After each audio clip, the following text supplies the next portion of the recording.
오늘 아침 하나님께 주시는 말씀은 민수기 10장 11절부터 36절까지 말씀입니다. 저 여러분이 교독하도록 하겠습니다. 둘째 해 둘째 달 20날에 구름이 증거의 성막에서 떠오르매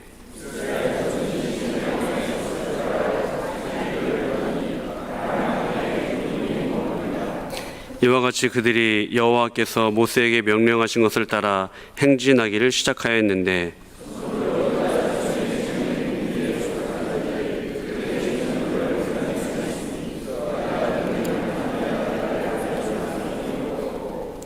이사갈 자손의 지파의 군대는 수알의 아들 느다넬이 이끌었고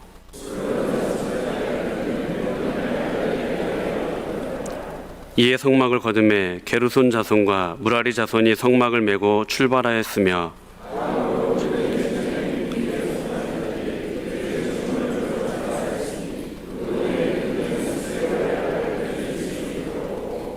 시몬 자손의 지파의 군대는 수리사다의 아들 슬루미엘이 이끌었고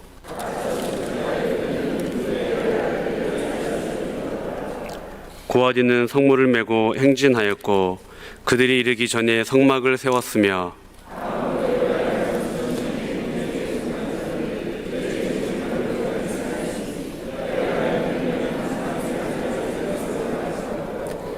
므낫세 자손의 지파의 군대는 부다술의 아들 가말리엘이 이끌었고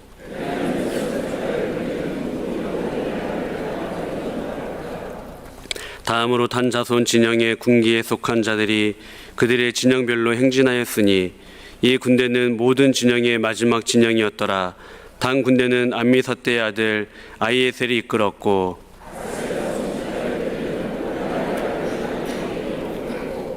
납달리 자손의 지파의 군대는 에난의 아들 아히라가 이끌었고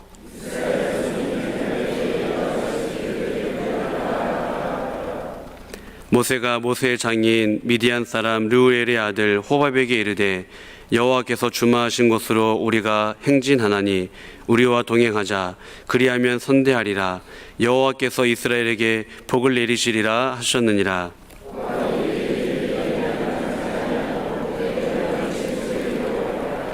모세가 이르되 청하건대 우리를 떠나지 마소서.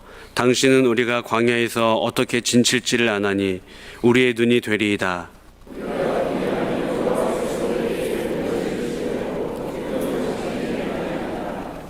그들이 여호와의 산에서 떠나 3일 길을 갈 때에 여호와의 언약궤가 그 3일 길 앞서가며 그들의 쉴 곳을 찾았고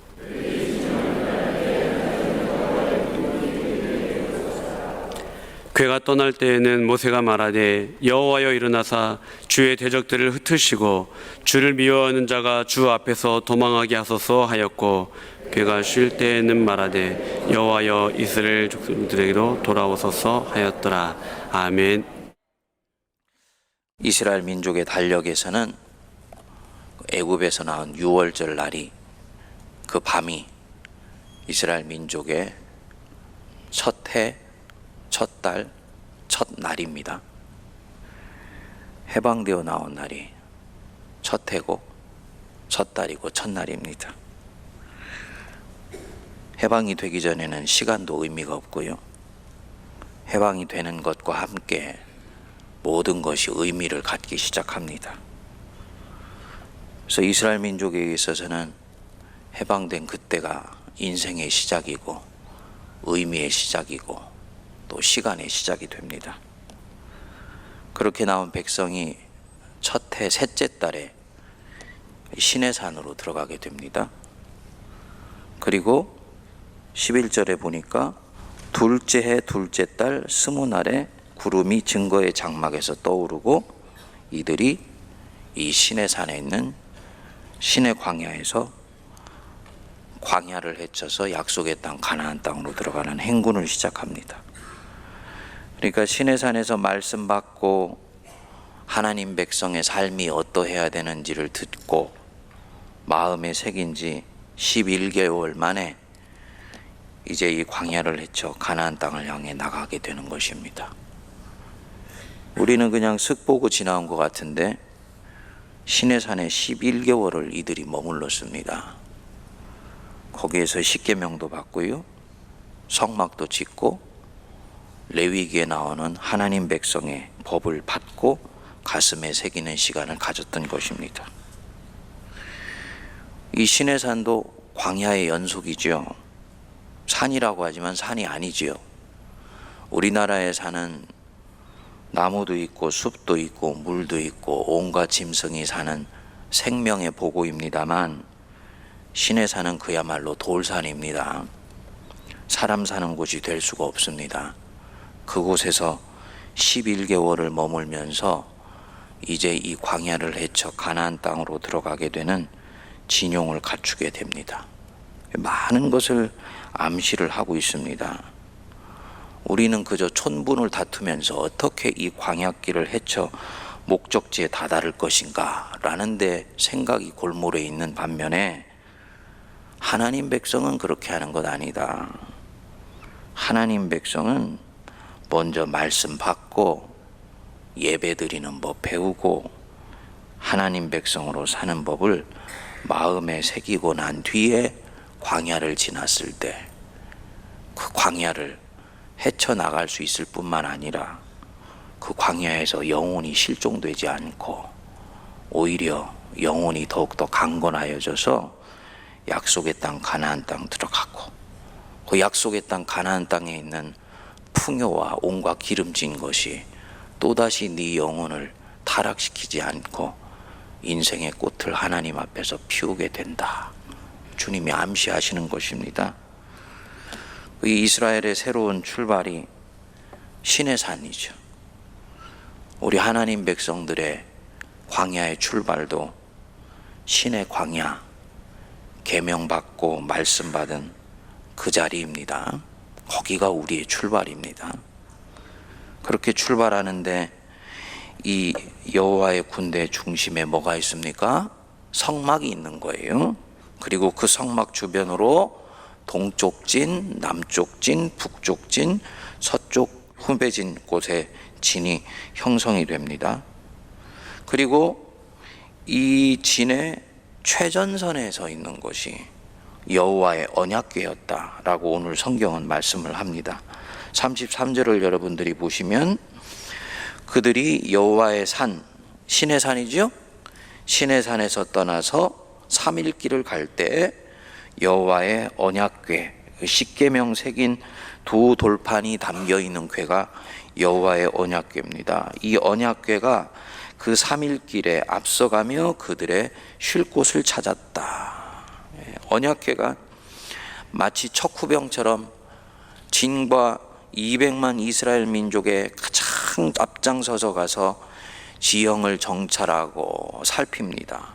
그리고 그 언약궤가 이들이 쉴 곳을 찾았다라고 얘기를 합니다.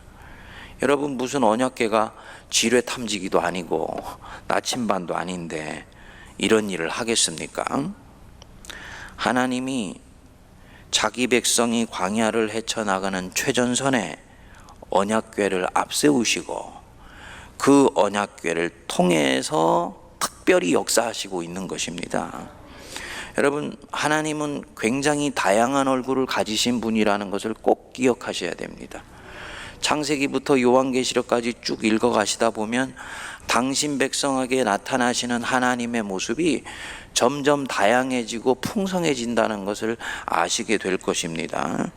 시기와 상황에 따라서 다양한 면모로 다가오세요.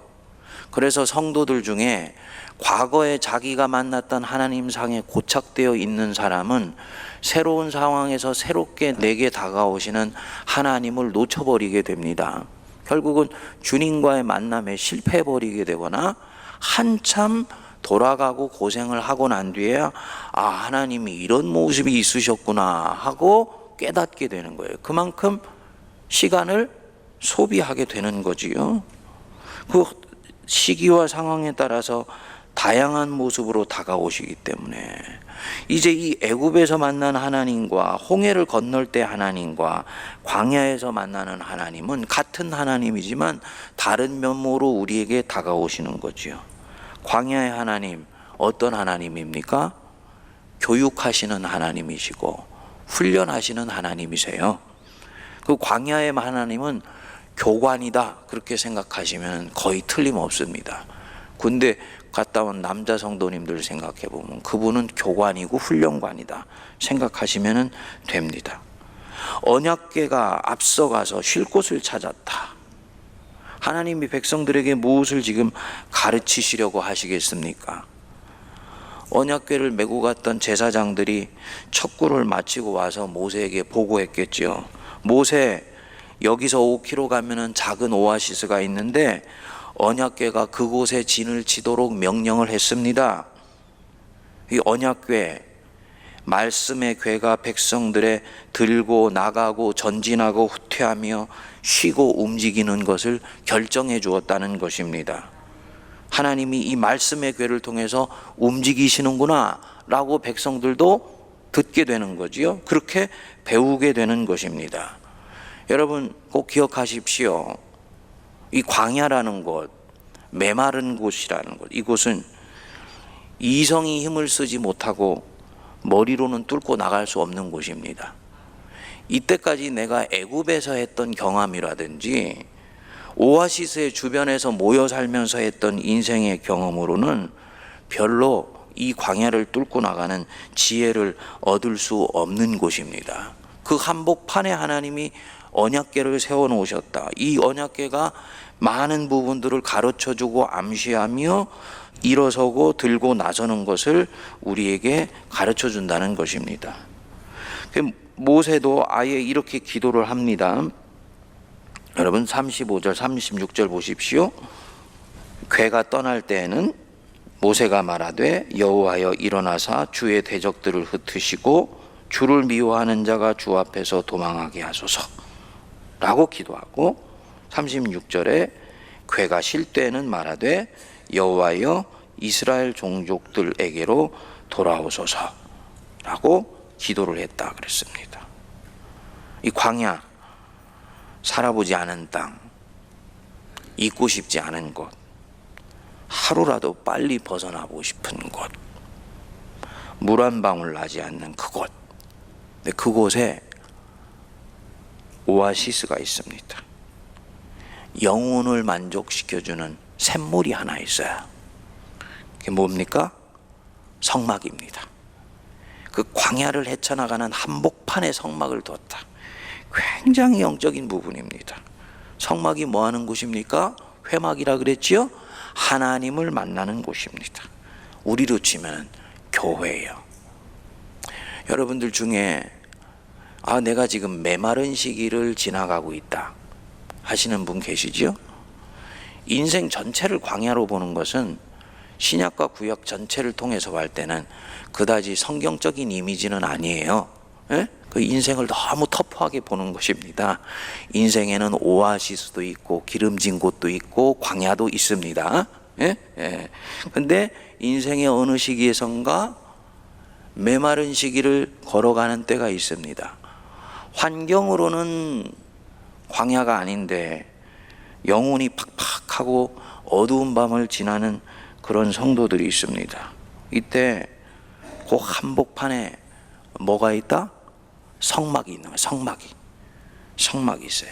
하나님 만나는 곳이 있습니다.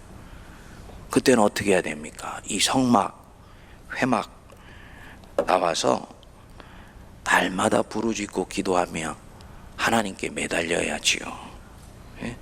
나중에 이 광야 지나고 보면요, 그때가 좋았다 할 때가 있습니다. 사람이 70, 80, 90 살면서 90년 동안을 하나님께 매달려서 부르짖는 그런 일들은 일어나지 않습니다.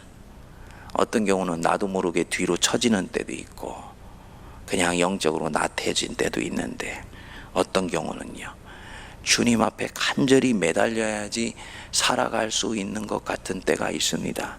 근데 그때가요, 지나고 보면은 은혜의 때예요.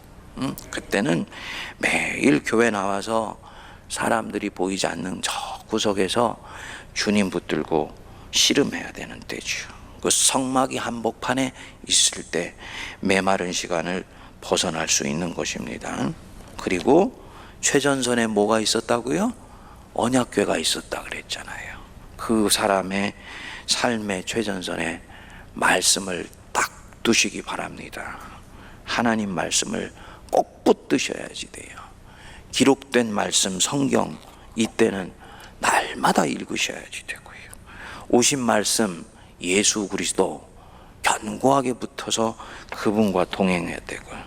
선포되는 말씀, 설교 말씀 속에 내게 주시는 주님의 음성을 잘 헤아려서 꼭 붙드시기를 바랍니다. 그것이 이 광야에서 쉴 곳을 줍니다. 광야를 헤쳐나가게 됩니다. 그래서 시편에서 말씀해 주셨습니까? 여호와의 말씀은 내 발의 등이요 내 길의 빛이니이다. 사랑하는 여러분, 메마른 길에 여호와의 언약궤가 앞서가서 쉴 곳을 찾아내었다 그랬습니다. 우리 인생길에 하나님의 언약궤, 그 속에 있는 말씀이 우리 영혼의 쉴 곳을 찾아내고 앞장서서 가게 하며 이 시간을 지나가게 하는 힘과 능력이 되기를 주의 이름으로 축복드립니다. 네, 같이 기도하겠습니다. 하나님 아버지, 은혜를 감사합니다. 이 아침에도 주의 성막에 나와 여호와의 구름이 내리는 이 자리에 자기의 영혼을 살포시 내려온 거룩하며 복된 성도들 기억하여 주시옵소서. 아버지 하나님께서 이들의 인생의 주인 되어 주셔서 이제 아버지 하나님이여 구름이 떠올라 세상 한복판으로 나가는 이들에게 하나님 말씀을 심령 속에 넣어주시고 그 말씀 중심의 신앙생활을 할 수 있도록 은혜 내려주시기를 간절히 원합니다. 하나님, 이 보이는 말씀인 성경이 우리 손에 있기까지 얼마나 많은 믿음의 선조들이 몸부림치며 이것이 오늘 여기 있는데 우리들이 아버지 당연히 받은 말씀이라 생각하며 경히 여기지 않게 하여 주시고 복 있는 자들이 되어 말씀을 묵상하며 주야로 그 말씀을 곱씹으며 되새김하는 복된 아버지 하나님이여 동물처럼 새기고 또 새겨 우리 영혼의 양식으로 삼는 저희들 모두가 되게 하여 주시옵소서. 그래서 아버지 인생의 걸음을 걸어 나갈 때 아버지 하나님의 말씀이 담긴 언약궤가 앞서가며 그들의 쉴 곳을 찾아내었던 것처럼 이 말씀이 우리의 인생 앞서가며 쉴 곳을 찾아내며 나가야 될 길을 보게 하며 지혜의 보고가 되게 하여 주사 하나님의 능력을 이 말씀 속에서 온전히 받아 누리게 하여 주시고 어느 순간인가 이 메마른 땅을 지나 약속의 땅 가나안 땅으로 들어가는 척후병 역할을 할 수 있게 하여 주시옵소서. 오늘도 주님 말씀 붙들고 하루를 살아 승리하게 하시고 믿음으로 오늘 이 한날도 온전히 주님 앞에서 걸어가게 하여 주옵소서. 지금은 우리 주 예수 그리스도의 크신 은혜와 하나님 아버지의 전능하신 사랑하심과 우리 안에 계신 성령님의 내주 교통 감동 감화 역사하심이 이 자리에 서서 하나님 앞에 성막 중심의 신앙생활을 견고히 붙들며 담대히 세상으로 나아가는 모든 주의 백성들과 피로값 주고 사신 이 교회와 이 나라 이 민족과 온 열방 위에 이제로부터 영원토록 함께하옵시기를 간절히 축원하옵나이다. 아멘.